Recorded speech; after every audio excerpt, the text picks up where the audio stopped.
This video explains how to use the dishwasher at the Laurels. You'll find it's located underneath the kitchen sink. It's relatively simple to use. We suggest you just use the eco setting by just turning the dial to the right. This will turn it on. You then open up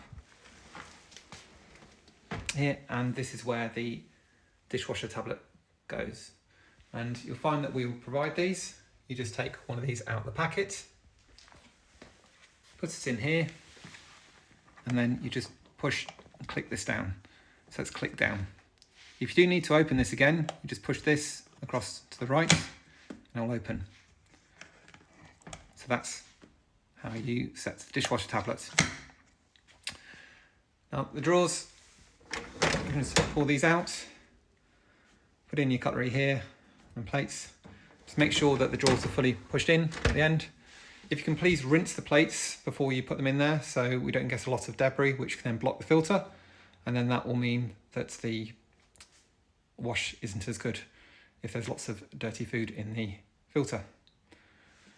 To start the machine, you just shut the door so it's clicked, and then you push the start button here.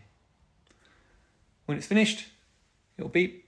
Just turn it off, and that's how to use the dishwasher. Thank you.